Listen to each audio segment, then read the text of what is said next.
하나님 말씀 보겠습니다. 하나님 말씀은 요한 1서 1장 5절에서 2장 2절입니다. 하나님의 말씀은 요한 1서 1장 5절에서 2장 2절입니다. 우리가 그에게서 듣고 너희에게 전하는 소식은 이것이니 곧 하나님은 빛이시라 그에게는 어두움이 조금도 없으시다는 것이니라. 만일 우리가 하나님과 사귐이 있다 하고 어둠에 행하면 거짓말을 하고 진리를 행하지 아니함이거니와 그가 빛 가운데 계신 것 같이 우리도 빛 가운데 행하면 우리가 서로 사귐이 있고 그 아들 예수의 피가 우리를 모든 죄에서 깨끗하게 하실 것이요 만일 우리가 죄 없다고 말하면 스스로 속이고 또 진리가 우리 속에 있지 아니할 것이요 만일 우리가 우리 죄를 자백하면 그는 미쁘시고 의로우사 우리 죄를 사하시며 우리를 모든 불의에서 깨끗하게 하실 것이요 만일 우리가 범죄하지 아니하였다 하면 하나님을 거짓말하는 이로 만드는 것이니 또한 그의 말씀이 우리 속에 있지 아니하니라. 나의 자녀들아 내가 이것을 너희에게 쓰면 너희로 죄를 범하지 않게 하려 함이라. 만일 누가 죄를 범하여도 아버지 앞에서 우리에게 대언자가 있으니 곧 의로우신 예수 그리스도시라. 그는 우리 죄를 위한 화목제물이니 우리만 위할 뿐 아니라 온 세상의 죄를 위하심이라. 아멘. 우리가 구원을 살펴보는 중에 요한 1서를 쭉 살펴보면서 요한 1서를 중심으로 해서 또한 다른 성경들과 함께 우리의 구원을 살펴보는 시간을 갖고자 합니다. 왜냐하면 성경 중에서 우리의 구원에 대해서 가장 잘 말하고 있는 성경 중에 하나가 요한 1서이기 때문에 그렇습니다. 지난 시간에는 요한 1서의 서론이라고 할 수 있는 1장 1절에서 4절을 살펴보았고요. 이제 서론에 이어서 이제 연결되는 큰 단락이 1장 5절에서 2장 11절입니다. 물론 사람들마다 나누는 단락은 조금씩 다를 수 있습니다. 그러면서 이 나오는 첫 번째 단락에서는 우리 신앙의 열매 세 가지를 이제 첫 번째로 말하고 있습니다. 우리가 과거에 금년 연초에 요한 1서에 나오는 우리 신앙의 열매 세 가지를 살펴보면서 잠시 언급한 적이 있습니다만은 요한 1서는 우리가 예수를 믿으면 우리에게 반드시 나타나야 할 신앙의 열매, 그 외에도 많지만 주된 세 가지를 이렇게 반복적으로 언급하고 있습니다. 그 중에 첫 번째로 그것을 언급하는 구절이 1장 5절에서부터 2장 11절 사이에 있습니다. 그러면서 1장 5절에서 2장 11절은 그 열매인 거룩한 삶에 대해서 말하고 있고 1장 5절에서 2장 3절에서 그러니까 1장 5절에서 2장 2절은 거룩한 삶에 대해서 말하고 있고 2장 3절에서 6절은 순종하는 삶에 대해서 말하고 있고 2장 7절에서 11절은 사랑하는 삶에 대해서 말하고 있습니다. 오늘은 그 중에서 우리 신앙의 열매 중 첫 번째로 언급된 빛 가운데 사는 삶, 즉 거룩한 삶에 대해서 살펴보고자 합니다. 오늘은 제가 5가지를 살펴보고자 합니다. 여기에서 첫째는 거룩한 삶, 우리 신앙의 주된 열매, 그것은 5절과 6절에 나오고요. 둘째는 거룩한 3대, 그러니까 versus 그 말이죠. 한국 대 일본 하는 식으로 거룩한 3대 영지주의, 이 구절은 6절, 8절, 10절에 나오고요. 셋째는 거룩한 3대 율법주의, 8절과 10절에서 볼 수 있고요. 그 다음 네 번째는 거룩한 삶의 기초, 예수님의 구속, 2장 1절과 2절에서 볼 수 있고요. 다섯 번째는 거룩한 삶과 회개, 다시 돌아와서 1장 9절에서 볼 수 있습니다. 물론 순서를 그걸 먼저 하면 좋지만 이렇게 살펴보는 게 더 이해하기 좋을 것 같아서 제가 순서를 좀 바꿨고요. 오늘은 시간이 없을 것 같습니다. 근데 제가 시간이 있어 살펴본다면 여섯 번째는 거룩한 삶과 교회, 이게 7절에 나오는데 지난번에 1장 4절을 제가 별로 살펴보지 않고 넘어간 적이 있었는데 이 7절과 연결되는 부분입니다. 연결해서 살펴볼 수도 있습니다. 그런데 말씀드렸는데 오늘은 시간적으로 쉽지는 않을 것 같습니다. 그래서 크게 5가지를 살펴보고자 합니다. 첫째, 거룩한 삶, 우리 신앙의 주된 열매. 여러분들은 요한 1서를 이렇게 펴놓으시고 우리가 반복적으로 그 구절들을 읽을 것이니까 여러분들이 이렇게 보시면 도움이 될 줄로 믿습니다. 이 부분은 5절과 6절에 잘 나와 있습니다. 성경이 이렇게 말합니다. 다시 한번 제가 5절 6절 읽죠. 우리가 그에게서, 여기에 그는 예수님을 가리킵니다. 바로 위에 보시면 알 수 있죠. 그에게서 듣고 너희에게 전하는 소식이 이것이니 곧 하나님은 빛이시라. 그에게는, 여기에 그는 하나님입니다. 어둠이 조금도 없으시다는 것이니라. 만일 우리가 하나님과 사귐이 있다 하고 어둠에 행하면 거짓말을 하고 진리에 행하지 아니함이거니와. 우선 여기 6절을 보시면요, 여기도 우리의 신앙을 뭐라고 표현하고 있습니까? 사귐이라고 표현하고 있습니다. 누구와의 사귐? 하나님과의 사귐이라고 표현하고 있습니다. 그러니까 이 말은 우리가 구원받았다, 우리가 하나님 백성이 되었다, 우리가 거듭났다, 우리가 예수를 믿는다, 이 말을 다른 말로 표현한 겁니다. 그러니까 우리의 신앙을 지금 여기서는 뭐라고 표현하고 있는가 하면 역시 우리가 지난주에 살펴본 것과 똑같이 하나님과의 사귐이라고 표현하고 있습니다. 하나님과의 사귐. 어떤 사람들은 오늘날 우리의 신앙을 정말 잘못 이해해서 종교적인 의식 몇 가지 하는 것을 우리의 신앙생활이라고 이해합니다. 뭐 성수지라든가 뭐 11조라든가 기도라든가 성경 읽는 거라든가, 이 하나하나는 중요한 의식들입니다. 그러나 우리의 신앙의 가장 본질과 핵심은 인격체신 살아계신 하나님과의 사귐입니다. 교제입니다. 그리고 이 의식들은 그 하나님과의 교제를 위한 수단입니다. 만약에 우리의 신앙이 몇 가지 종교적인 의식은 있을지 모르지만 하나님과의 개인적인 사귐이 없다면 우리는 껍데기만 있는 것입니다. 바리새인들은 그 의식에 있어서는 우리보다 몇십 배 뛰어날 만큼 뛰어났지만 그들은 하나님과의 사귐이 전혀 없었습니다. 그러니까 그들의 신앙은 껍데기뿐이었습니다. 그래서 여기도 보시면 우리의 신앙을 사귐이라고 말합니다. 그러면서 뭐라고 말하고 있는가 하면 사귐이 있다 하고, 그러니까 다른 말로 하면 구원을 받았다 하고, 다른 말로 하면 하나님의 자녀라고 하고, 뭐 이런 뜻입니다.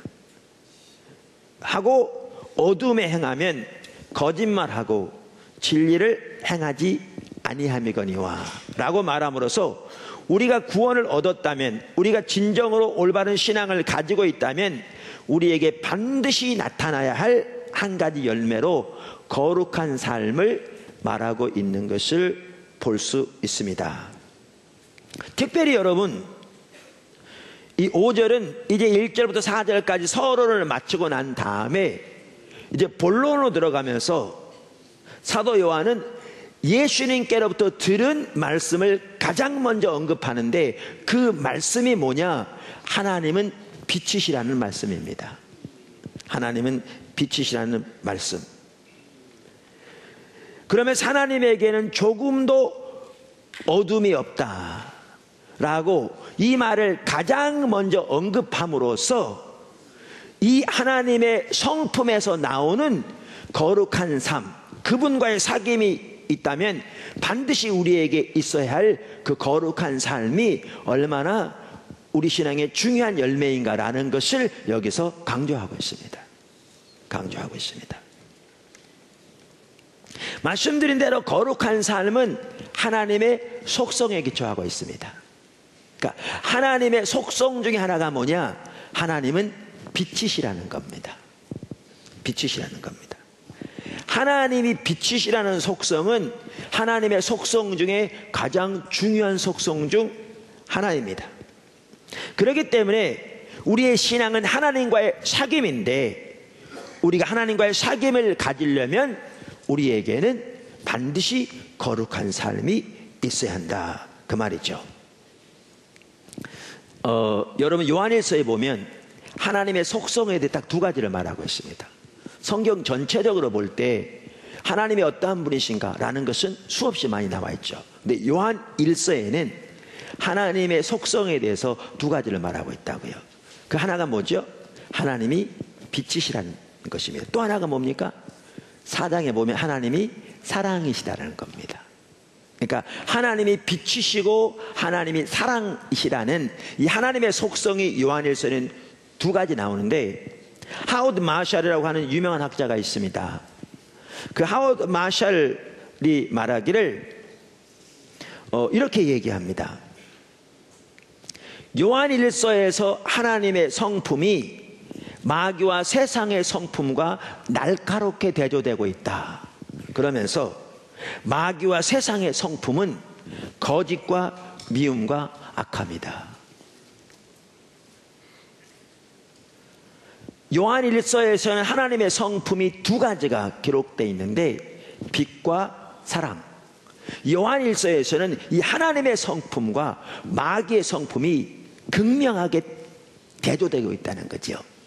그러면서 하나님의 성품은 빛과 사랑인 반면에 마귀와 세상의 성품은 거짓과 미움과 악함이라는 거죠. 근데 우리의 구원은 이 하나님과의 사귐이라는 겁니다. 그러므로 우리가 하나님과 사귐이 있다면 반드시 우리에게 나타나야 할 열매 중에 하나가 뭐냐? 거룩한 삶입니다. 빛 가운데 행하는 삶입니다. 그러니까 이 말은 우리가 예수를 믿으면 한 번도 죄를 짓지 않는다는 말이냐? 그 말 아닙니다. 오늘 그래서 제가 일부러 본문을 다 읽었는데 나중에 보면 너희가 죄 없다 하면 거짓말하는 것이라 라고 말함으로써 그게 아닌 걸 보여줍니다. 그럼 이 말은 무슨 말인가? 아까 본문에 6절에 우리가 하나님과 사귐이 있다 하고 어둠에 행하면 그랬는데, 이 행한다는 말은 영어로 말하면 walk, 걷는다는 말입니다. 그런데 히브리 사상에서 이 행한다, 걷는다는 말은 삶의 패턴을 말합니다. 그래서 어떤 분은 이 말을 이렇게 표현했더라고요. 이스라엘의 관점에서 볼 때 행한다는 말은 삶의 방식을 추구하다, 산다, 행동한다 라는 뜻이다. 다시 말하면 삶의 패턴과 삶의 방식을 말합니다. 그럼 이 말은 무슨 말이냐면 우리가 하나님과의 사귐이 있다 하고 우리의 삶의 패턴과 우리의 삶의 방식이 죄의 삶의 패턴과 죄의 삶의 방식이라면 우리는 하나님을 전혀 모르는 것이다. 그러니까 하나님을 안다는 것이 거짓말이다. 다시 말하면 구원받았다는 것이 거짓말이다 라는 뜻입니다.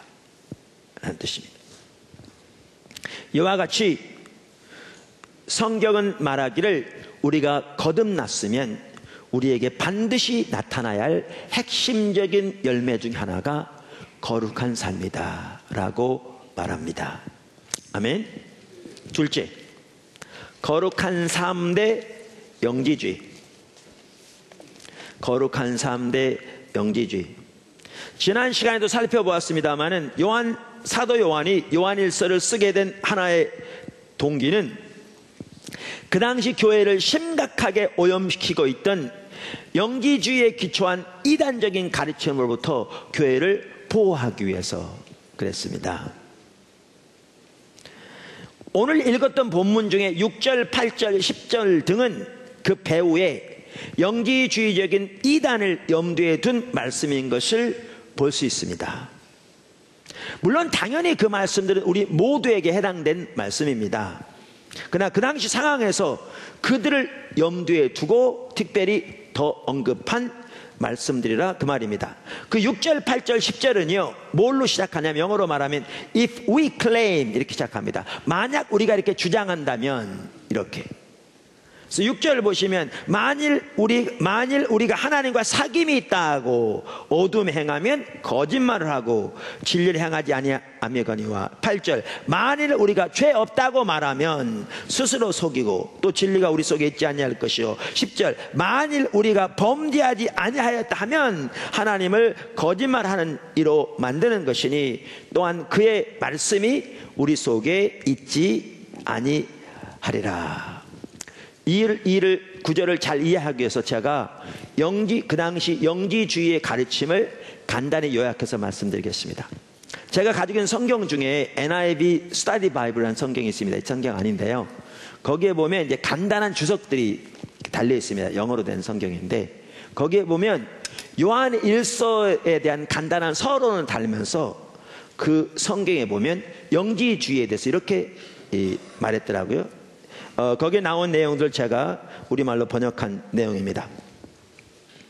교회의 처음 2세기 동안의 가장 위험한 이단 중 하나는 영지주의였다.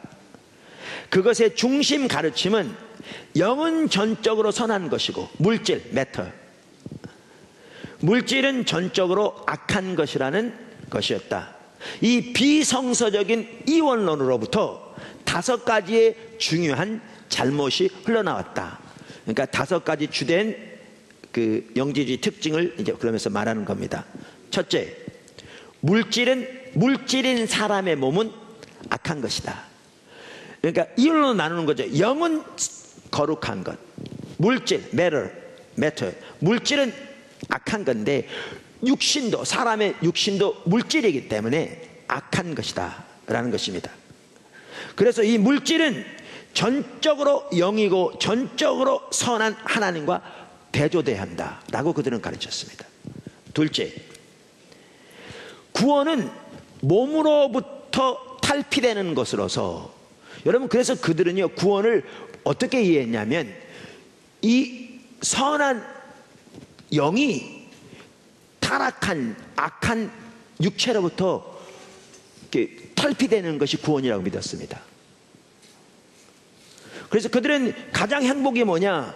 죽어서 영이 악한 육신으로부터 빠져나가는 것이었고요. 더 큰 행복이 뭐냐? 태어나지 않는 것이라고 주장했습니다. 그들은. 그래서 구원은 몸으로부터 탈피하는 것으로서 그리스도에 대한 믿음에서 얻어지는 것이 아니고 특별한 지식에 의해 얻어지는 것이라고 주장했습니다.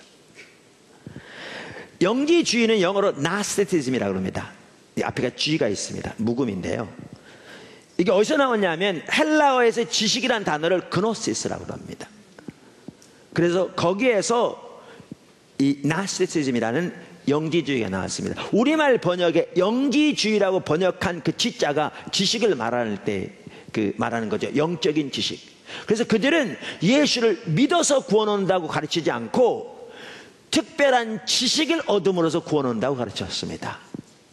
비밀스러운 지식을 얻음으로써 구원 온다고 가르쳤습니다. 그게 특징입니다. 세 번째, 그리스도의 참된 인성이 2가지 면에서 부인되었습니다. 그들은 이 육체, 이것은 물질로서 악한 것이라고 믿었기 때문에 그들은 그리스도의 인성을 부인했습니다. 그런데 그리스도의 인성을 부인하되 2가지 면에서 부인했습니다. 2가지 종류로. 하나는 어떤 사람들은 그리스도가 몸을 가지고 있는 것처럼 보였다라고 주장함으로써 부인했습니다. 그러니까 그리스도가 실제로 몸은 가지고 있지 않았는데 가지고 있는 것처럼 보였을 뿐이다 라고 그들은 주장함으로써 인성을 부인했습니다. 이들을 도체티즘이라고 합니다. 영어 발음은 다른데요. 제가 찾아봤어요. 오늘 아침에 사전에. 그랬더니 우리 한국에서는 그냥 그대로 번역해서 도체티즘이라고 그런다고 써있더라고요. 이 말은 헬라어에서 도케오라는 단어가 이렇게 모모처럼 보인다라는 뜻이거든요. 그래서 거기에서 나와서 도체티즘이라고 부릅니다. 또 다른 사람들은 2번째, 침례 때 신적인 그리스도가 사람인 예수 합해졌다가 예수가 죽기 전에 그를 떠났다고 주장하는 겁니다. 그래서 십자가에 못 박힌 것은 인간의 육신을 입은 예수고 그리스도는 아니었다. 그래서 그리스도가 잠시 왔다가 신적인 존재인, 그 다음에 예수님이 십자가에 죽기 전에 떠나셨다, 이렇게 주장함으로써 예수님의 인성을 부인한 것입니다.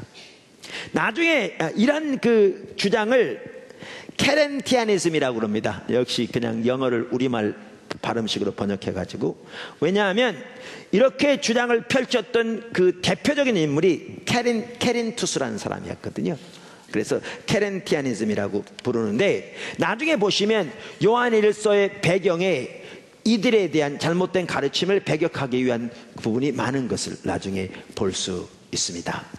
이와 같이 영지주의는 세 번째는 뭐였느냐? 그리스도의 인성을 부인했습니다. 네 번째, 이제 도덕적인 부분인데, 네 번째 뭐냐면 몸은 악한 것으로 생각되었기 때문에 그것을 심하게 다뤄야 한다고 주장했다. 이 금욕주의적인 형태의 영지주의가 골로새서 일부인 2장 21절 23절의 배경에 놓여 있다, 이렇게 말합니다. 무슨 얘기인가? 그들은 이 몸은 악한 것이니까, 그러니까 이것은 극도로 심하게 다뤄야 한다. 그래서 거기에서 뭐가 나왔느냐? 극단적인 금욕주의가 나왔습니다. 그 다음에 다섯 번째, 역설적으로 이 이원론은 또한 방탕함으로 인도되었다. 똑같은 견해인데 이제 이 결과는 반대로 나타나는 거죠. 그러면서 그 논리는 이러했다. 물질은 악한 것이고 그 육체가 하나님의 법을 어길 수 없기 때문에 하나님의 법을 어기는 것은 어떠한 도덕적인 결과도 가져오지 않는다라고 주장했다는 거죠. 무슨 말인가? 이 물체는 어차피 악한 것이니까 이 물체가 어떤 일을 하건 영에는 영향을 미치지 못하니까 우리가 육신으로 아무리 하나님의 법을 범해도 그것은 도덕적으로 어떠한 결과도 가져오지 않는다. 그러니까 네 마음대로 살아라, 그겁니다. 그래서 극단적인 쾌락주의가 거기에서 나왔습니다. 자, 이게 그 당시 영지주의의 이단적인 가르침이죠. 초대교회를 가장 심하게 나쁜 영향을 미쳤던 이 이단 중에 하나 바로 영지주의 이단인데, 이러한 가르침을 통해서 교회에게 많은 해를 가져왔습니다. 근데 여기에 보시면 두 가지 포인트를 볼 수 있는데, 하나가 뭐냐면 아까도 말한 대로 구원을 얻는 것이 예수를 믿음으로 구원 얻는 것이 아니라 비밀스러운 지식을 알므로써 구원 얻는다는 것이고, 두 번째는 아까도 말씀드린 대로 윤리적으로 죄를 지어도 그건 전혀 상관이 없다고 가르치는 거였습니다. 그래서 페트라 주석의 학자도 요한일서 2장 4절에 대한 주석을 달면서 이렇게 얘기합니다. 이는 그 당시 유행하던 영지주의자들의 이단적인 가르침, 즉 신비한 지식을 깨달음으로써 구원을 얻으며 구원을 얻은 자들은 죄와 전혀 상관이 없다는 도덕 폐기론을 염두에 둔 듯하다, 이렇게 표현하고 있습니다. 그러면서 사도 요한이 말하는 게 뭐냐면, 이렇게 믿는 것은 하나님을 전혀 모르는 것이다. 하나님은 빛이시기 때문에, 그리고 그 안에는 전혀 어둠이 없기 때문에 그분과 사귐이 있다 하고 이렇게 어둠 가운데 산다면 그는 하나님을 안다는 것이 거짓말하는 것이요, 하나님의 진리가 그 속에 전혀 있지 않는다는 것을 의미한다, 이렇게 말하는 겁니다. 더 나아가서 그러니까 8절에는 이렇게 주장한다는 것은 스스로를 속이는 것이라고 말하고, 10절에서는 또 하나님의 진리가 그 속에 있지 아니하며 이것은 하나님을 거짓말하는 자로 만드는 것이다 라고 이렇게 말합니다. 더 나아가서 이제 2장에 보면 그들의 정체에 대해서 사도 요한은 적그리스도라 이렇게 말합니다. 적그리스도라. 여러분, 이 부분을 제가 좀 더 자세히 살펴본 이유가 뭐냐면요, 오늘날 모든 교단으로부터 이단으로 정죄받고 기독교 방송을 포함해서 모든 기독교 신문들로부터 교회에 심각한 폐해를 가져온다는 우리나라의 지금 핵심적인 이단 중에 하나가 정확하게 똑같은 성격을 가지고 있습니다. 어떤 면에서 그들은 정확하게 동일하게 특별한 지식을 얻음으로 구원 얻는다고 주장합니다. 그러니까 그들의 교주가 해석한, 정말 말도 안 되는 갖다 붙인 그 요한계시록의 해석을 알고 믿고 받아들여야 구원한다고 생각하는 겁니다. 주장하는 겁니다. 1세기의 영지주의와 똑같습니다. 두 번째는 뭐냐면 그들은 그들의 목적을 위해 어떤 부도덕한 비윤리적인 하나님의 말씀에 어긋나는 행위를 하더라도 전혀 문제가 되지 않는다고 그들은 주장합니다.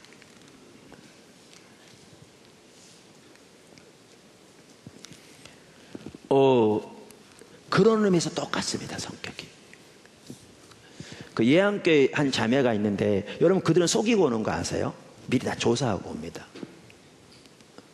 제가 그 어느 페이스북인가 올라와 있는 글을 보니까요, 딸이 그 이단에 빠져가지고 자기 그 신천지 말합니다. 자기 엄마를 데려가기 위해서 그 교사와 짠 겁니다. 그래서 어떻게 하느냐, 식당에서 만났는데 만나자마자 딸이 갑자기 땅바닥에 뒹구르는 겁니다. 그러니까 이 같이 온 분이 기도해 주니까 금방 나은 거죠. 근데 일단 짜가지고 한 겁니다. 그래서 신령한 사람으로 보이게 한 다음에 이제 성경 공부를 가르쳐 인도하는 거죠. 조사하는 사람에서 다 조사해 본 다음에 그걸 가지고 다른 사람이 들어와서 사람들에게 뭐라고 접근하냐면, 기도한 하나님이 감동 주셨다, 꿈에 하나님이 이렇게 말씀하셨다, 그러면 접근합니다. 그러면 진짜 신령한 것 같은데 다 짜고 온 겁니다. 거짓말입니다. 뿐만 아니라 지난번에도 말씀드린 대로 우리 같은 지방에 과거 회장하셨던 그 교회는 여자가 육체적으로 접근해서 그 교회 장로님에게 육체적으로 접근해서 불륜의 관계를 맺고 아내를 이혼시키고 들어앉아서 교회에서 그때부터 성도들을 이렇게 포섭해서 반해야 되는 숫자를 데리고 오늘 나간 거죠. 그 목사님도 잘못했죠. 그런 장로가 있으면 당연히 면직을 시키든지 내리게 해야 되는데 그대로 놔둔 것이 잘못이죠. 왜 그렇게 하느냐 하면 그 모임으로 데려가는 데 있어서 거짓이건 속임수건 어떠한 수단이건 그렇게 데려갈 수 있다면 그게 전혀 문제가 안 된다고 가르치는 겁니다. 초대교회 당시 영지주의는 정확하게 똑같은 예를 가지고 있습니다. 그러니까 지식만 하더라도 예안교회 한 그 지체에게 친구가 오늘 찾아온 거예요. 그렇게 친절하게 잘하는 거죠. 친절하게 잘해도 자기의 목적을 위해 잘하는 것은 수단으로 하는 거거든요.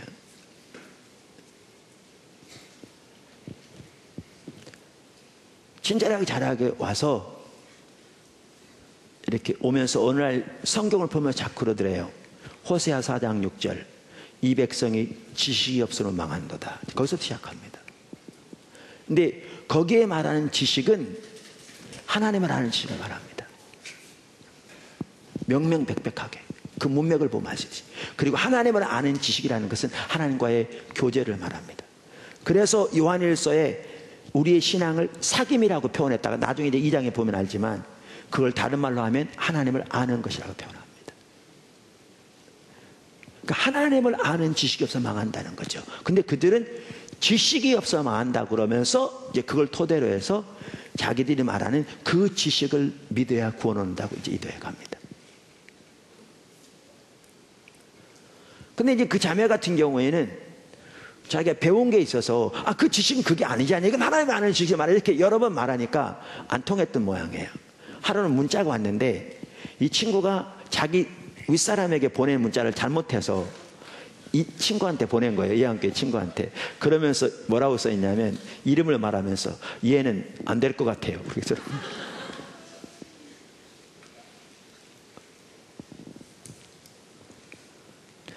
그 교회는 한번 드러나게 하시라고 하나님 그러는데, 또 다른 분은요 그렇게 와서 대학 선배인데 찾아와서 그렇게 잘해주더래요.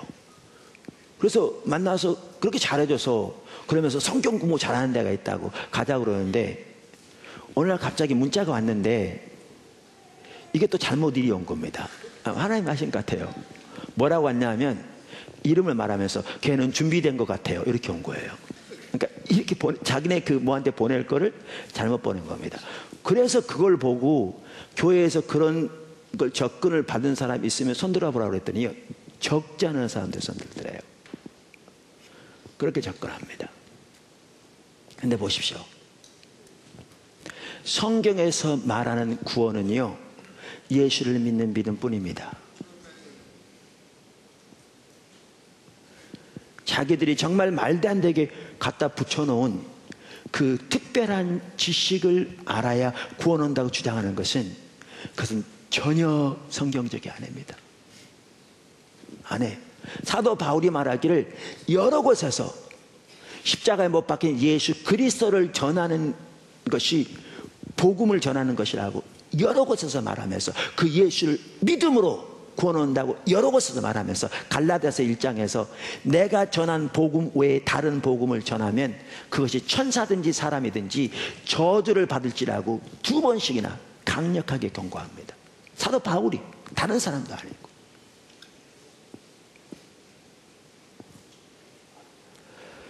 그래서 오늘날 심각하게 교회의 폐해를 가져오는 이단이 그 성격적인 면에서 볼 때 초대교회 영지주의하고 너무너무 흡사한데요, 그 영지주의에 대해서 성경은 말하기를 그들 속에 진리가 없으며 하나님을 안다는 것이 거짓말이며 그것은 스스로를 속이는 것이고, 그 속에 그 다음에 나중에는 말하기를 그것은 적그리스도라고 말하고 있습니다. 정확하게 그랬습니다. 정확하게.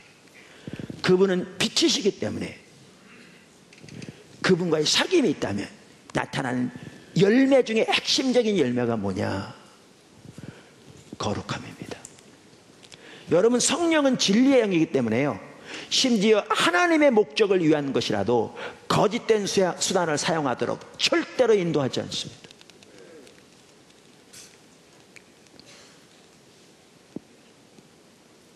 진리의 영이시기 때문에 그렇게 할 수 없습니다.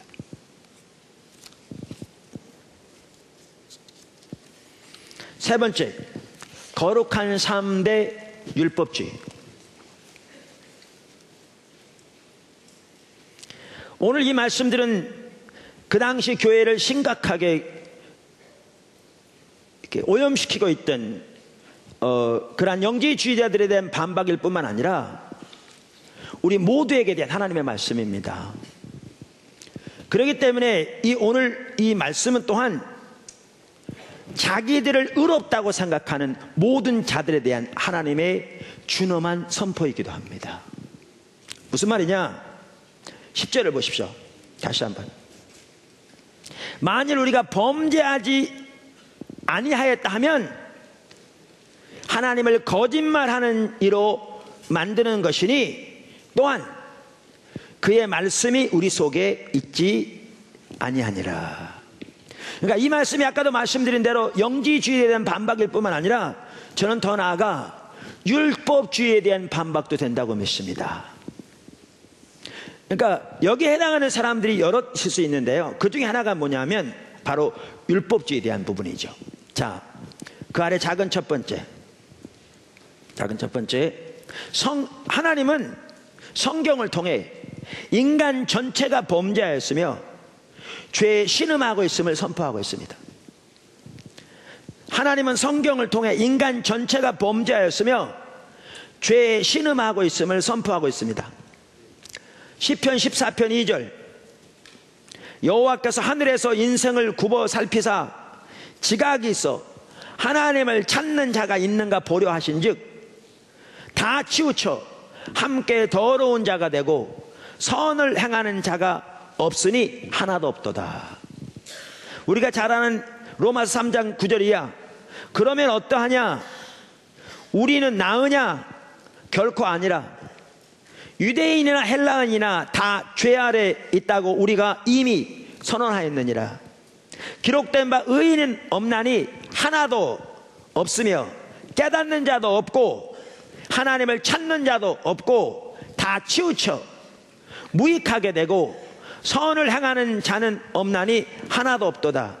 그들의 목구멍은 열린 무덤이요 그 혀로는 속임을 일삼으며 그 입술에는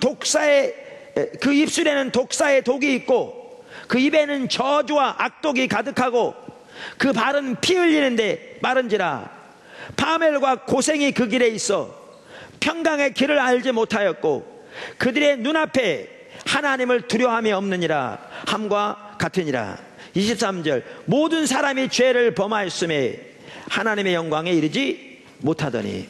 이처럼 하나님은 성경을 통해 모든 인간이 죄를 지어 죄 가운데 빠져 있다고 선포하고 있습니다. 작은 두 번째, 그러므로 자기가 의롭다고 주장하는 것은 하나님을 거짓말쟁이로 만드는 것이고 그 속에 하나님의 진리가 거하지 않는 것입니다. 하나님은 성경을 통해 모든 인간이 죄를 지어 죄 가운데 신음하고 있다고 선포하고 있기 때문에 자기가 의롭다고 주장하는 것은 하나님을 거짓말하는 자로 만드는 것이고 그 속에 하나님의 말씀이 진리가 거하지 않는 것입니다. 아까도 말씀드린 대로 여기에 여러 가지가 해당될 수 있는데요, 그 중에 하나가 뭐냐? 율법주의입니다. 바리새인과 같은 율법주의자들, 그들은 종교적인 의식 몇 가지 한다고 자기들은 다른 사람보다 더 의롭다고 생각하면서 영적인 우월감에 빠져 있었습니다. 그런데 그들은 하나님을 거짓말하는 자로 만드는 자들이었고 그들에 대한 하나님의 준엄한 심판이 있었습니다. 그래서 예수님께서 드신 비유만 하더라도 바리새인과 세리가 하나님께 기도하러 갔는데 바로 그 바리새인은 이러한 율법주의적인 자세를 가지고 자기를 의롭다고 생각했기 때문에 사람 눈에 보기에는 뛰어난 훌륭한 사람이었을지 모르지만 그는 하나님 앞에서 그날 버림을 받는 자였습니다. 반면에 세리는 자기가 죄인인 것을 인식하고 하나님의 긍휼과 자비와 은혜를 구하여 하나님 앞에 섰기에 하나님으로부터 은혜를 받은 자였습니다. 근데 여기에 또 당하는 사람들이 많습니다. 그 중에 하나가 누구냐? 하나님을 부인하면서 자기를 의롭다고 생각하는 자들입니다. 그들은 자기가 의롭다고 생각하면서 때로는 하나님을 믿으려면 내 주먹을 믿으라 그렇게 소리칩니다. 여러분, 그러나 그들은 자신을 전혀 보지 못하는 자들입니다. 아까 제가 시편 14편 2절과 3절을 읽었는데 1절은 이렇게 말합니다. 어리석은 자는 그 마음에 이르기를 하나님이 없다 하는도다. 그들은 부패하고 그 행실이 가증하니 선을 행하는 자가 없도다. 여러분, 그들은 자신들의 영적인 상태를 모르는 자들이라고요. 본인들은 자기가 의롭다고 생각하고 주장할지 모르지만 그들에 대한 하나님의 말씀을 들어보셨습니까? 아까 제가 읽었잖아요. 로마서 3장 하나님께서 뭐라고 말씀합니까? 의인은 없나니 하나도 없으며 깨닫는 자도 없고 하나님을 찾는 자도 없고 다 치우쳐 무익하게 되고 선을 행하는 자는 없나니 하나도 없도다. 잘 들어보십시오. 그들의 목구멍은 열린 무덤이요 그 혀로는 속임을 일삼으며 그 입술에는 독사의 독이 있고 그 입에는 저주 악독이 가득하고 그 발은 피 흘리는 데 빠른지라. 파멸과 고생이 그 길에 있어 평강의 길을 알지 못하였고 그들의 눈앞에 하나님을 두려움이 없느니라. 이렇게 타락한 죄 가운데 있는데 자기들이 의롭다고 주장하면서 아나무인하는 것은 하나님을 거짓말하는 자로 만드는 것이요 그들에 대한 하나님의 준엄한 심판을 그들은 피하지 못할 것입니다.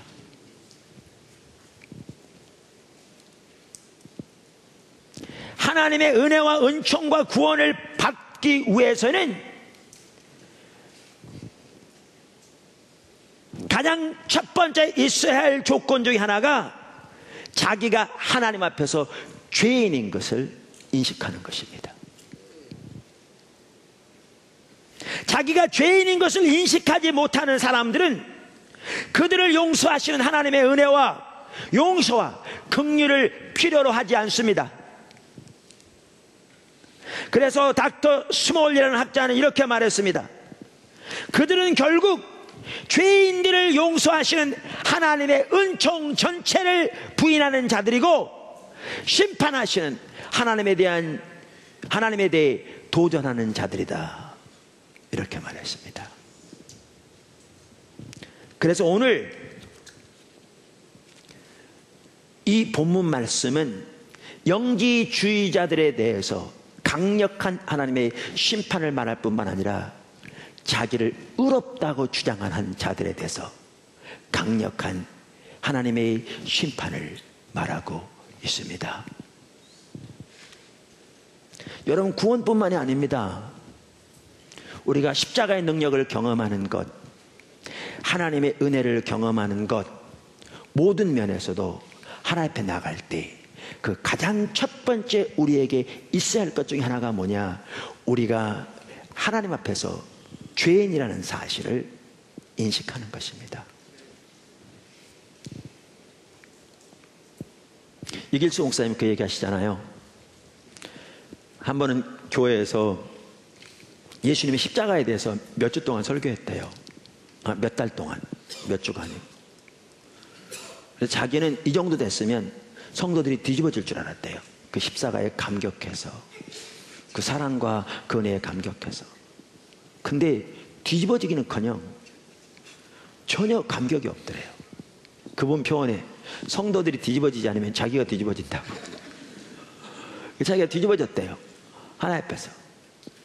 하나님 십자가에 대해서 몇 개월 동안 전했는데 왜 하나님의 백성들 속에 십자가에 대한 감격조차가 없습니까? 그러면서 하나님 앞에서 애통하며 기도하면서 주님을 찾고 있는데, 하나님의 성령께서, 하나님께서 성령을 통해 이렇게 또렷하게 마음에 감동을 주시더래요. 자기가 죄인인 것을 인식하는 자만이 십자가의 사랑과 능력을 안다, 그러시더래요. 무슨 말인가? 교회에 나올 정도면 당연히 자기가 죄인이라는 사실을 안다고 하죠, 말로는, 표면적으로는. 그러나 진정한 의미에서 자기 속에는 어떠한 선함도 없음을 철저하게 인식하지 못하기 때문에 자기의 의로는 하나님 앞에 조금도 설 수 없는 철저하게 타락한 죄인인 것을 인식하지 못하기 때문에 자기에게 십자가가 필요한 것을 모르는 것이고, 그러니까 십자가에 나타난 능력도 그 사랑도 전혀 깨닫지 못하는 것이지요. 우리의 구원뿐만 아니라 우리 삶에서 십자가의 능력을 경험하기 위해서도 가장 첫 번째 요소 중에 하나가 뭐냐? 우리가 죄인인 것을 인식하는 것입니다. 그래서 성경은 뭐라고 선포하느냐? 누구든지 만일 우리가 죄 없다고 말하면 그것은 하나님을 거짓말쟁이로 만드는 것이요, 그 속에 진리가 있지 않다고 말합니다. 네 번째, 거룩함의 기초, 예수님의 사역. 우리 신앙의 열매 중 한 핵심이 거룩한 삶인데, 우리의 거룩함의 기초는 당연히 예수님의 사역입니다. 이것을 잘 보여주는 구절이 요한일서 2장 1절과 2절입니다. 자, 다시 한번 보시죠.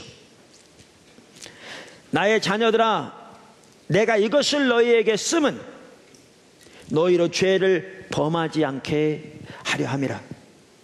만일 누가 죄를 범하여도 아버지 앞에서 우리에게 대언자가 있으니 곧 의로우신 예수 그리스도시라. 그는 우리 죄를 위한 화목제물이니 우리만 위할 뿐 아니라 온 세상의 죄를 위하심이라. 우선 여기 보시면요, 사도 요한이 이 편지를 쓴 목적이 뭐라고 되어 있어요? 2절에 내가 이것을 너희에게 쓰면 너희로 죄를 범하지 않게 하려 함이라, 이렇게 말하고 있습니다. 제가 지난주에 사도 요한이 요한 일서를 쓴 목적을 크게 두 가지로 요약해서 말씀드렸는데요. 여러분, 요한 일서에 보면 사도 요한이 직접 자기가 이 서신서를 왜 썼는지를 네 가지로 말하고 있습니다. 직접. 그 네 가지 어디 나오냐면, 첫째가 지난주에 읽었던 1장 4절입니다. 우리가 이것을 쓰면 우리의 기쁨이 충만하게 하려 함이라. 이 말은 하나님의 자녀들 안에 진정한 기쁨이 충만하기 위해서 썼고요. 둘째, 9절은 오늘 읽은 이 본문이죠. 2장 1절. 나의 자녀들아, 내가 이것을 너에게 쓰면 너희로 죄를 범하지 않게 하려 함이라. 그래서 하나님의 백성들로 하여금 죄를 짓는 곳에서부터 그들을 보호하기 위해서 죄를 짓지 않도록 쓴 걸 볼 수 있습니다. 셋째는 어디 나오느냐? 2장 26절에 나옵니다. 너희를 미혹하는 자들에 관하여 내가 이것을 너희에게 썼노라. 그래서 이걸 보면 하나님의 자녀들을 거짓 교사들로부터, 이단으로부터 보호하기 위해서 쓴 걸 볼 수 있고요. 네 번째 문장은 5장 13절에 나옵니다. 이렇게 말합니다. 내가 하나님의 아들의 이름을 믿는 너희에게 이것을 쓰는 것은 너희로 하여금 너희에게 영생이 있음을 알게 하려 함이라. 다시 말하면 하나님의 백성들에게 구원의 확신을 얻도록 하기 위해서 쓴 것을 볼 수가 있습니다. 많은 학자들이 이 네 가지 목적 중에 마지막 5장 13절에 나오는 이 목적이 가장 주된 목적이라고 이해합니다. 제가 여러 번 언급했던 뉴 아메리칸 카멘터리, 그 시리즈가 참 좋은 시리즈더라 그랬는데, 거기에서 요한 1서, 2서, 3서에 대해서 주석을 달고 있는 닥터 에이킨이라는 학자는 이 부분에 대해서 이렇게 얘기합니다. 그분이 말한 걸 제가 우리말로 번역한 거니까요, 좀 서툴더라도 잘 이해하시면 되겠습니다. 요한 1서 5장 13절을 유일한 목적은 아니지만 가장 주된 목적으로 보는 것은 일반적이고 적절하다. 요한복음을 쓴 목적, 이것은 20장 13절에 나옵니다. 이때도 뭐요? 구원의 확신 얻게 하기 위해서. 과 요한 1서를 쓴 목적, 5장 13절. 이 두 목적의 공통점은 다 똑같거든요. 공통점은 단순히 우연이라고 보기에는 너무 자명하다, 연관 있는 걸 볼 수 있다 그 말이죠. 요한일서 5장 13절은 다른 목적 문장들을 하나의 통일된 주제로 연합시켜준다. 요한 1서는 신자가 하나님의 아들을 통해 영생을 가졌다는 사실을 알 수 있도록 확신의 장을 마련해 주기 위해 기록되었다. 그러면서 그는 히버트 박사를 인용하면서, 히버트는 말한다. 서신서의 내용은 요한일서 5장 13절에 기록된 저자가 말한 목적의 빛으로 가장 유익하게 연구될 수 있다. 이렇게 말함으로써 이게 가장 주된 목적 중에 하나인 것을 볼 수 있고, 전체를 아우르는 목적인 것을 볼 수 있습니다. 그래서 제가 지난주에 말씀드리기를, 하나는 이단으로부터 보호하기 위함이고, 또 단 하나는 성도들로 하여금 구원의 확신을 주고 그들에게 참다운 신앙의 길을 제시하기 위해서 쓰여졌다. 이렇게 말씀드렸습니다. 자, 이렇게 요한일서가 쓰여졌는데 오늘 여기에 보시면 이제 작은 첫 번째, 거룩함의 기초가 화목 제물이신 예수님인 걸 볼 수 있습니다. 거룩함의 기초가 화목 제물이신 예수님인 걸 볼 수 있습니다. 순서대로 하면 더 좋을 텐데요, 여러분 이해하기 좋도록 제가 순서를 바꿔서 하더라도 마찬가지니까 먼저 2절을 보십시오. 2절, 1절, 2절 금방 읽었는데 2절 다시 한번 보십시오. 그 뭐라고 그랬어요? 그는, 여기에 그는 예수님입니다. 바로 1절을 보면 알죠. 그는 우리 죄를 위한 화목제물이니. 예수님이 화목제물이 되신 것이 우리의 거룩함의 기초입니다. 그럼 여기 화목제물이란 말은 무슨 말인가? 여기 화목제물이란 말이, 이 화목제물이란 말을 이해함에 있어서요, 학자들이 크게 두 가지로 이해한다고 페트라 주석에 보니까 그 학자가 이렇게 써놨더라고요.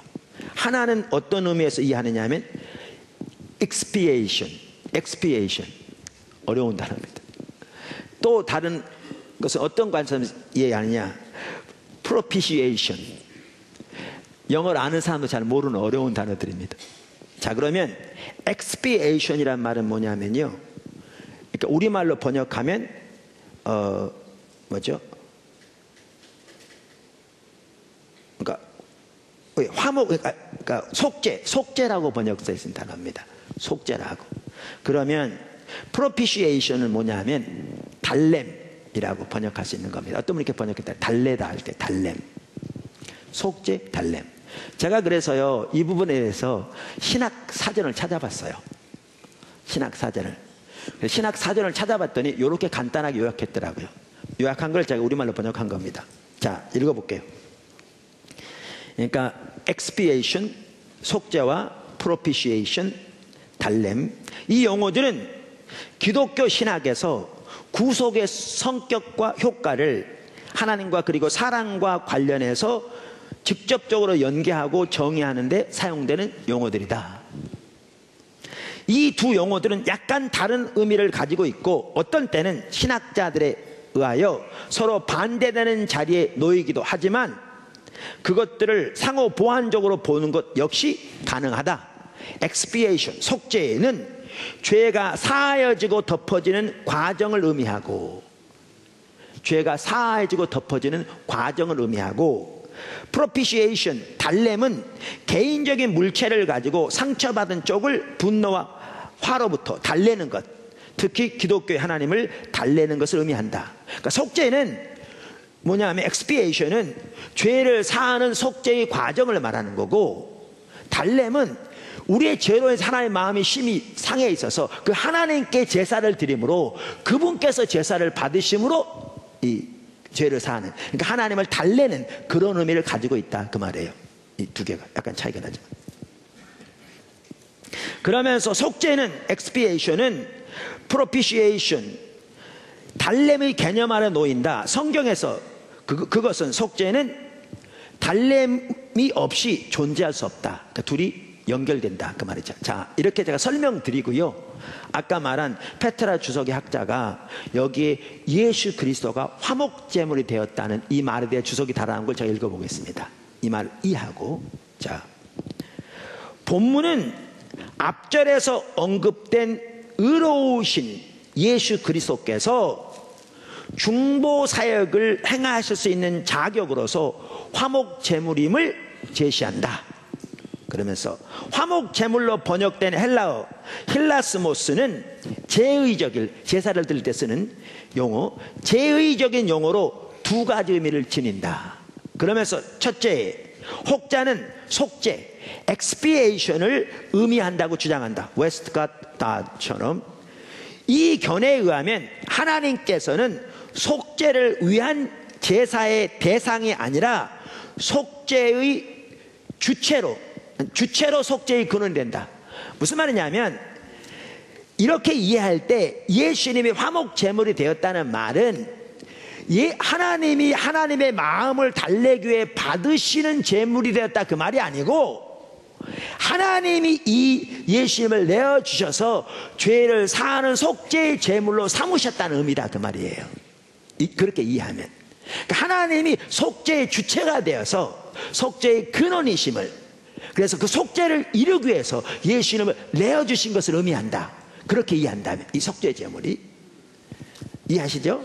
이제는 자, 두 번째, 혹은 달램, propitiation을 의미한다고 주장한다. 힐과 같은 학자는 이 해석의 경우 하나님께서는 속죄를 위한 희생 제사의 대상이 되셔서 속죄를 받으신다, 이렇게 이해한다면 이 속죄 제물로 드려졌단 말은 예수님이 하나님이 받으시는, 그래서 하나님의 상한 마음을 달래기 위해서 하나님께 드려진 그러한 속죄 제물이 되었다는 뜻이다, 그 말이에요.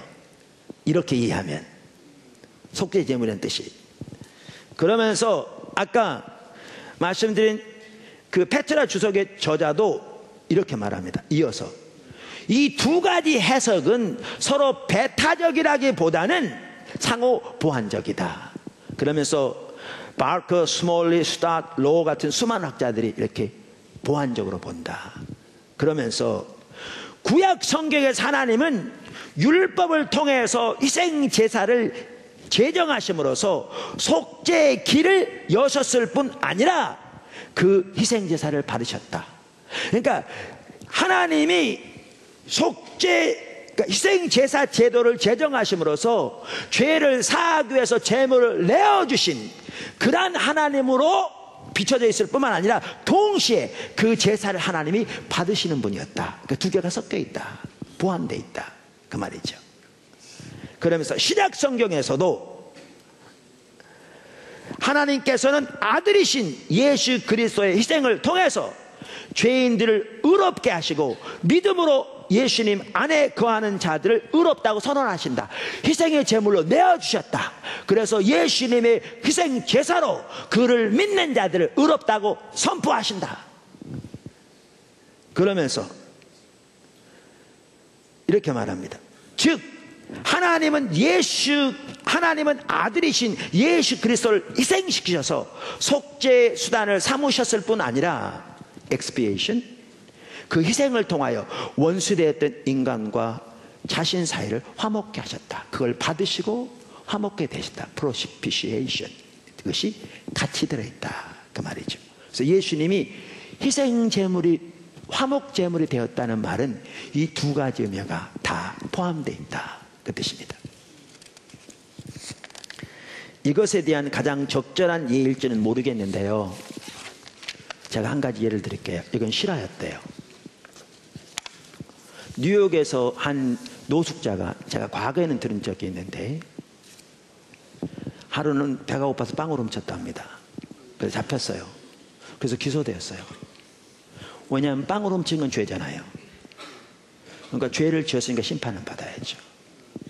그래서 재판장에 이제 끌려갔습니다. 판사가 묻습니다. 당신이 뭡니까? 누구입니다. 어디 삽니까? 주소가 없습니다. 그럼 당신은 언제 어디 들어가서 빵을 훔친 적이 맞습니까? 맞습니다. 왜 훔쳤습니까? 배가 고파 훔쳤습니다. 죄를 지은 게 맞거든요. 그러니까 판사가 어떻게 하느냐, 죄를 선고합니다. 당신을 100불의 벌금형에 처합니다. 그러니까 금액은 제가 기억이 안 나요. 근데 돈이 없어서 빵을 못 먹는 사람이 100불 낼 돈이 어디 있겠어요? 이렇게 선고하고 난 다음에 그 판사가 이렇게 말합니다. 그 100불은 내가 내겠습니다. 그리고 주변 사람들에게 말해서 돈을 거둬줬다고 그러더라고요. 자, 보세요. 우리는요, 그 노숙자의 비교할 수 없을 만큼 엄청난 죄를 하나님께 지은 자들입니다. 그리고 그 죄의 값은 사망입니다. 영원한 사망. 하나님은 의로우신 재판장으로서 우리의 모든 죄를 위한 판결을 공정하게 내리시는 분입니다. 그런데 그 하나님이 예수님을 내어주셨습니다. 우리의 죄의 대가로. 속죄의 제물로 내어주실 뿐만 아니라 그 제물을 통해 자신의 요구하는 바를 채우시기도 하셨습니다.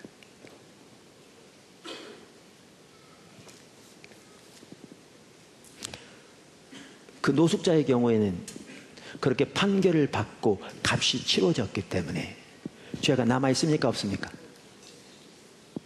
더 이상 죄가 남아있지 않습니다. 왜냐하면 그 죄는 이미 판결을 받아 그 값이 치러졌기 때문에. 예수님이 화목제물 되심으로써 우리의 죄가 값이 치러졌습니다. 이것이 화목제물이라는 말 속에 포함된 내용입니다. 그래서 예수님이 화목제물 되심으로써 그것이 우리가 사는 거룩함의 기초요 근원입니다. 아멘.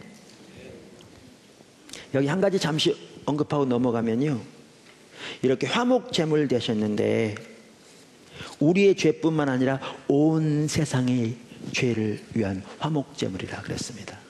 그래서 저는 개인적으로 택함을 받은 소수만 위해서 예수님이 죽으셨다는 그런 교리를 믿지 않습니다. 성경이 틀립니다.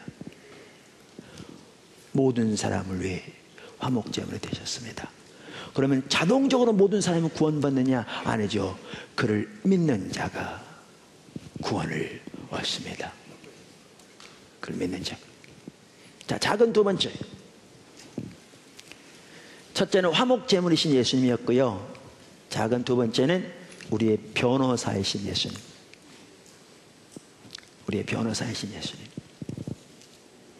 1절 이렇게 말합니다. 2장 1절. 나의 사랑하는 자녀들아, 내가 이것을 너희에게 쓰면 너희로 죄를 범하지 않게 하려 함이라. 만일 누가 죄를 범하여도 아버지 앞에서 우리에게 대언자가 있으니 곧 의로우신 예수 그리스도시라. 여기에 보면 예수님을 뭐라고 그랬어요? 대언자라 그랬습니다. 여러분, 이 대언자라고 번역된 이 단어는요, 원어의 파라클레토스라는 단어입니다. 이게 요한복음에서는 뭐라고 번역되어 있느냐? 보혜사라고 번역되어 있습니다. 똑같은 단어가. 그래서 요한복음에서는 이 보혜사가 성령님을 가리키고요, 요한일서에서는 이 보혜사가 예수님을 가리킵니다. 사실 성령님에 대해서 말할 때 또 다른 보혜사라고 예수님께서 말씀하신 것은 예수님이 보혜사이기 때문에 그렇습니다. 근데 보혜사란 말은 여러 의미를 가지고 있는데, 어떤 분이 그렇게 말했더라고요. 파라클레토스라는 토스는 문자적으로 돕기 위해 곁에 부름을 받은 자라고, 이런 의미로 쓰여진 거라. 그래서 위로자, 옹호자를 가리킨다 이렇게 말하는데요, 영어 성경 중에 Amplified 성경이라는 게 있어요. 이게 뭐냐면 확대 성경이라 그 말이에요. 우리말로 어떻게 번역되는지 모르겠어요. 그래서 성경을 보다 잘 이해하도록 중요한 단어마다 그 뜻을 여러 가지 확대 해석해서 이렇게 해놓은 거예요. 그 Amplified 성경, 그러니까 성경을 보기 위해 참고하기 위해서는 도움이 되는 성경이에요. 그 Amplified 성경에 이 파라클레토스라는 이 보혜사라는 단어를 7단어를 사용해서 번역했어요. 그 성경은 뭐라고 번역했냐면요, 순서는 중요하지 않습니다. 컴포터, 위로자, 인터세서, 중보하는 자, 카운셀러, 상담자, 헬퍼, 돕는 분, 돕는 자, 스트렝스너, 강하게 하는 분, 스탠바이, 곁에 계신 분, 그 다음에 애드버컷, 대변자, 대리인, 혹은 변호사, 이렇게 되어 있어요. 그러니까 성령님이 그런 분이고요, 예수님이 바로 그런 분이에요. 그래서 여기서 이 말은 뭐냐면, 우리가 죄를 지으면 우리에게 대언자가 있으니 곧 의로우신 예수 그리스도라. 그 말은요, 이 말은 그분이 우리의 변호사란 말입니다. 변호사란 말입니다. 이것 또한 법정 용어입니다. 말씀드린 대로. 무슨 말이냐? 또 다른 법정입니다. 같은 이제 다른 측면을 말하는 거죠. 여기 재판장은 누구십니까? 하나님이십니다. 피고는 누구예요? 우리입니다. 검사가 누군지 아세요? 율법입니다. 말씀. 예수님께서 바리새인들에게 뭐라고 하셨냐면, 내가 너희를 고소할까 생각하지 말라, 염려하지 말라. 너희를 고소하리가 있으니 곧 너희의 바라는 자 모세니라. 율법이 너희를 고소할 거라, 그 말이죠. 그 영원한 하늘나라의 재판장에서 그 영원히 의로우시고 공정하신 신실하신 재판장 앞에, 사랑하신 재판장 앞에 우리들이 설 텐데, 우리에 대한 고소는 말씀이 할 겁니다. 율법이 할 겁니다. 누구누구는 언제 어떤 죄를 지었습니다. 하나님은 당신의 말씀을 어겼습니다. 율법을 범했습니다. 태어나서부터 죽는 그 순간까지 우리의 생각과 말과 행동으로 지은 그 모든 죄에 대한 율법의 고소가 있을 겁니다.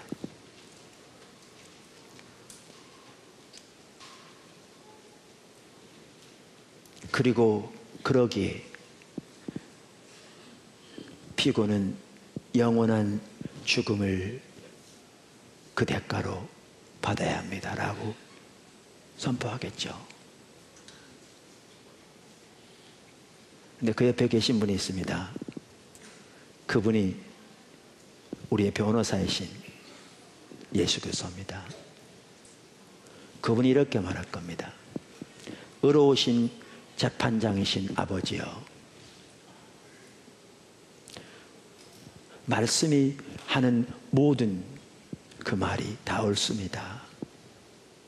피고는 그 모든 죄를 지어 마땅히 영원한 죽음에 처해야 마땅합니다. 그러나 의로우신 재판장이신 아버지여, 내가 그를 위해 죽었습니다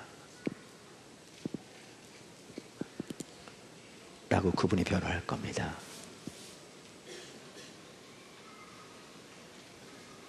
그러면 아버지 하나님께서 바로 그 아들의 화목제 되심을 제물 되심을 인하여 우리의 죄를 사하시고 용서하실 겁니다. 그거를 말합니다. 이것은 우리 구원받을 때뿐만 아니라 우리가 신앙생활 하는 과정에서 우리에게는 이 변호사가 우리에게 하나님 보좌 우편에 있다는 것을 말하고 있습니다.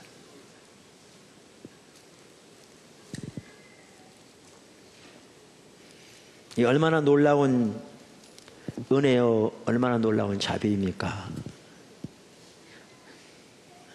이 얼마나 놀라운 하나님의 사랑이고 얼마나 놀라운 하나님의 확신입니까? 축복입니까?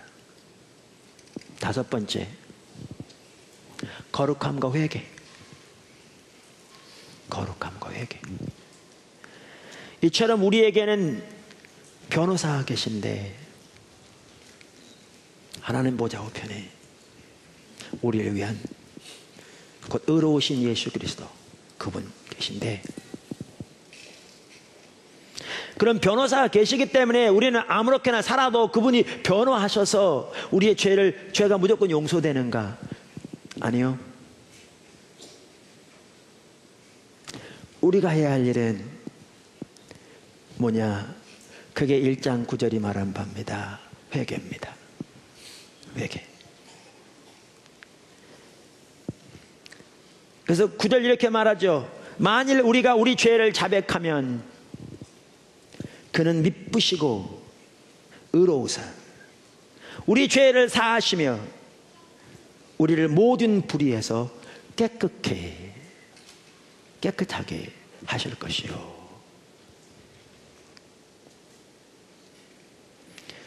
말씀드린 대로 우리의 변호사가 있기 때문에 우리는 그저 아무렇게나 살아가도 하나님 우리를 용서하신다는 말이 아닙니다. 우리 1장부터 쭉 보셨습니까?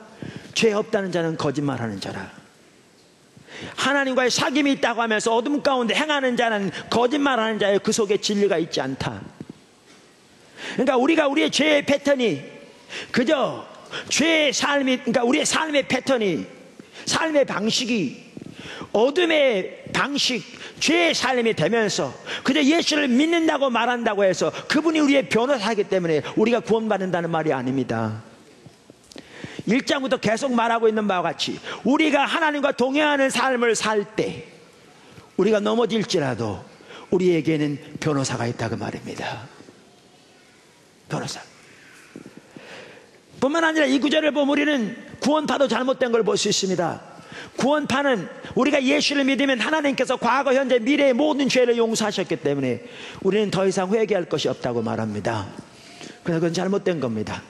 하나님께서 예수님을 통해 우리의 과거, 현재, 미래의 죄를 용서하신 건 분명하지만 우리의 그 죄의 용서의 기반이 예수님의 화목제물로 드려진 구속의 사건인 것은 분명하지만 우리가 지은 죄는 하나님과의 사귐을 갈라놓습니다.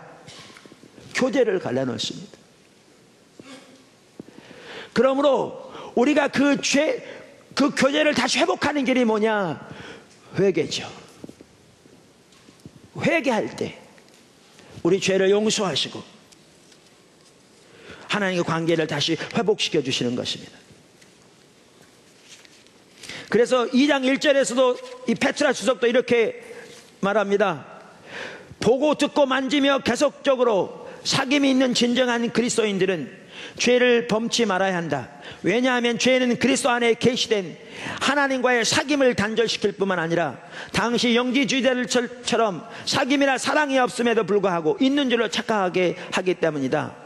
그러면서 요한은 본문에서 본서 전체의 기록 목적이 사귐을 지속하는 그리스도인들로 하여금 그 사귐을 유지하며 단절되지 않도록 하기 위함임을 제시한다 라고 말함으로써 회개를 통해 하나님과의 관계가 다시 회복되어짐을 말해주고 있습니다.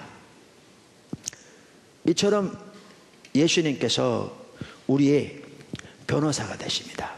그런데요,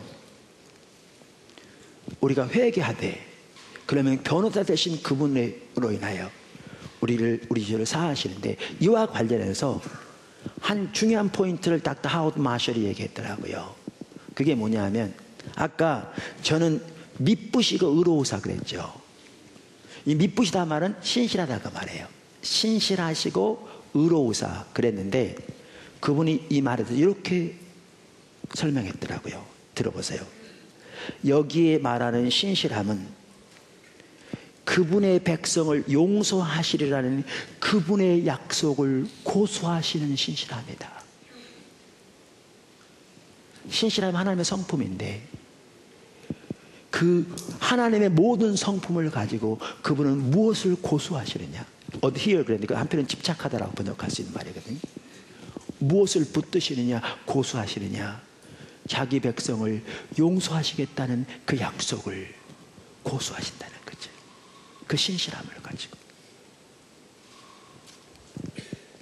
그 다음에 하나님을 표현하기를 미쁘시고 의로우사, 의로운 분으로 표현했는데, 이 말은 무슨 뜻이냐. 하워드 마셜은 이렇게 얘기합니다. 의로움은 용서하시는 그 행동이 내재적으로, 근본적으로, 원천적으로 그 뜻입니다. inherently, 내재적으로, 근본적으로, 원천적으로, 속성상 그런 뜻이에요. 옳은 것이라는 사실에 놓여있다. 그러므로 만약 조건들이 충족된다면, 하나님께서 용서하지 않는다면 그것은 잘못된 거다. 반드시 용서하신다 그 말입니다.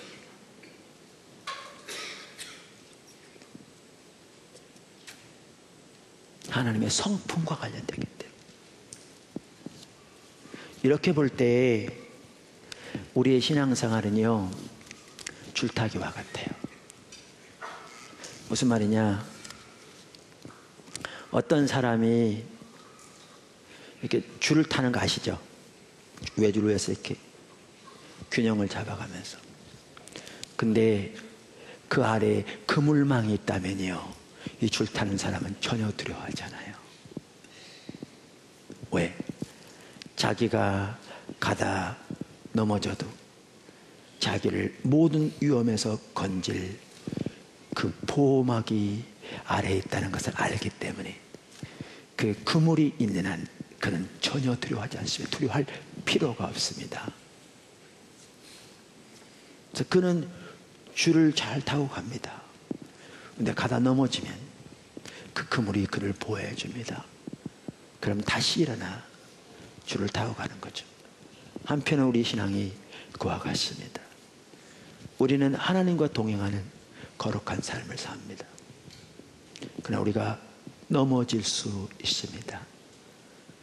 그러면 우리는 줄을 타는 사람이 그를 안전하게 보호해 줄 그물망이 그 아래 쳐 있는 것을 알 때 두려움이 없는 것처럼, 우리가 주님을 따라가다가 넘어지면 때로는 반복적으로 넘어질지라도 우리에게는 우리의 대언자, 변호사 예수 그리스도가 하나님의 보좌 우편에 있는 것을 압니다. 그리고 우리가 하나님께 회개하고 돌이키면, 이제 회개에 대해서 나중에 한 시간 다 살펴볼 겁니다. 회개하고 돌이키면 그분의 속성상 그분은 용서하시겠다는 그분의 약속에 집착하신 분이시요, 그분의 속성상 조건이 맞으면, 회개하면 용서하는 것이 옳은 그분의 속성에 속한 것이기에 그렇게 하지 않는 것이 잘못된 일인 것이 되는, 그만큼 그분은 용서하시기 때문에 우리는 그 그물망이 있는 걸 알기에 주와 동행하는 삶을 살 수가 있습니다. 이게 우리 신앙입니다. 이게, 그리고 그 일이 가능하게 하도록 예수님이 십자가 지시고 오늘 이 성찬은 그 화목제물로 예수님이 십자가에서 드려지신 그 십자가를 기념하는 것입니다. 이 성찬을 대할 때 주님의 그 은혜, 주님의 그 사랑, 주님의 그 승리, 여러분 삶 속에 더 선명히 보여지고 넘치게 되시기를 주님의 이름으로 축원합니다. 기도하겠습니다.